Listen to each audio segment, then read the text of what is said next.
Now, a lot of what we hear today is going to be, I think it's fair to say, quite confusing, perhaps deliberately so as well. Bond markets, gilt yields, it's very reasonable to ask, what on earth does all of this mean for me?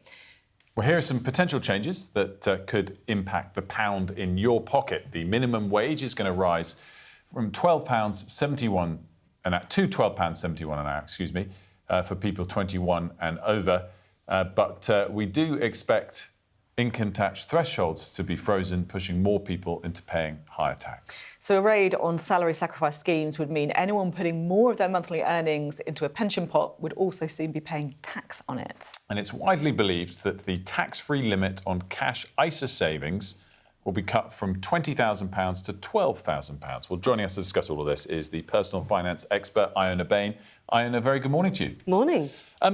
I'm actually going to start with the middle one of that, so not the order we presented it. That's fine. On pensions. Rip it all up. So talk to us about what... This isn't confirmed yet, but it's rumoured. If those of us who save into our pension, it kind of happens automatically, your company helps you with it, they might make that harder. That's the rumour. Well, what the rumour is about is a potential cap on how much people can put into a salary sacrifice scheme. So salary sacrifice is when you give up a bit of your salary in exchange for a non-cash benefit. And that could include putting that money into a pension pot. But it could also cover things like payments for a car, medical insurance, a cycle to work scheme. So it's not just pensions, but of course lots of employees do take advantage of salary sacrifice to be able to boost their pension pot. And you might be asking, well, what's the advantage of that? Obviously, it's a good thing to save more for your pension if you can, but also you are paying less tax, both in terms of income tax and national insurance because your take-home pay is lower. And crucially, your employer also pays less national insurance. So it's a win-win for both the worker and their boss. But the problem is if you end up capping that amount, it really takes away a lot of the appeal of using a salary sacrifice scheme, and employers will end up paying more in terms of national insurance as well. So that's one reason why the pensions industry has been somewhat up in arms about these rumoured changes, has been mounting a kind of last-ditch attempt to get the Chancellor to rethink this, because the pension industry's argument is that we're not saving enough for our retirement anyway, and these sorts of measures really don't help people to put more aside for their future when they maybe really need to. Can I talk about cost of living? Because look, we've been getting so many emails in today, I should say, from people who are really worried about the cost of living. I just want to kind of bring you a couple of them. So this is John. He says he's 75 years old. He cannot live on his meagre pension of £220 a week, so he still has to go to work 6 days a week. And he's talking about, you know, the cost of living, right, that he's having to face. Someone else as well, he's talking about the cost of... this is...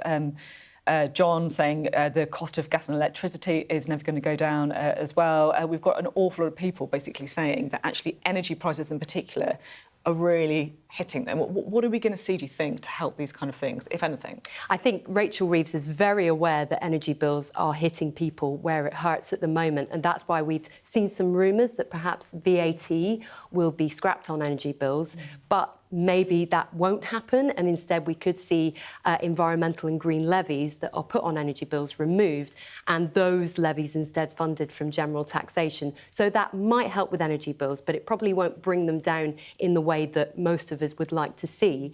And it was interesting you mentioned there about, you know, somebody really struggling on their pension income. If we look at the frozen tax thresholds that are being rumoured, and the fact that they could be extended beyond 2028, that could end up affecting pensioners, because actually in a few years' time you could have a situation where people who are getting an income solely from their state pension are having to pay tax on it and are literally being sent a tax bill in the post and could get quite a nasty surprise. So it'll be interesting to see what the reaction to that will be, how many people will understand that, and whether they'll be prepared to accept that.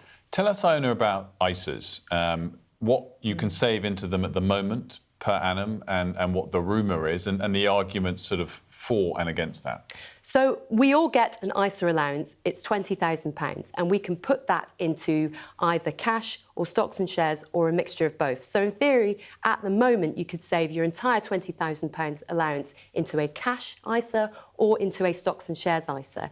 Now, the rumour today is that Rachel Reeves will cut the amount that you can put into cash to £12,000. So that means that you could still save the full £20,000 in stocks and shares, but only save £12,000 of your allowance in cash. So that has the effect, obviously, of ensuring that people who are using cash ISAs quite prolifically, that they may end up having to pay more tax on their interest. But the reason why the Chancellor wants to do this is to encourage people to put more money into the stock market, in theory, to try to promote growth and to try to get people to invest in infrastructure and British business. Whether it will actually achieve that aim or not is debatable, because there are lots of people who do need to save in cash. And that's why potentially this could also be a little bit unpopular with savers. It's really interesting. We've got another email through as well from someone who's watching live in Australia, which I always love. It's always an excuse just to... What are they doing at sort of 8 p.m? I know, I love it. They're watching us, great. But they were basically just saying how worried they are about the impact this budget is going to have. You know, they've got, certain investments that they had put in place to look after their kids. They're looking at ISAs, stuff like that, and they are saying are we worried about the impact of the bond markets after the budget? I mean, Wilf, I know that's something that you kind of watch quite a lot as well, right? Well, I think the key thing on this, and actually Lord Hammond touched on it a little bit, is we're not expecting big spending cuts today, but does the Chancellor outline a narrative that convinces people that there will be some kind of restraint to the pace of growth in spending? This isn't even about what the government does today. It's those reports that we've had in the last 6 months that give a forecast for the next 30, 40 years, where if we continue on the current pace of how much spending is growing a lot more than the tax take is coming, we're going to bankrupt ourselves. So even if she doesn't cut spending today, she has to convince people that she gets the memo. She'll be able to cajole her own MPs in the years ahead. If you don't get that, then you might see the borrowing costs that the government faces rise, the bond market fall out of bed. And as much as some people want to say, well, we shouldn't be ad hoc to the bond markets, they are the people that fund the government. So you kind of have to keep an eye on it. Really, really interesting. Iona, thank you so much.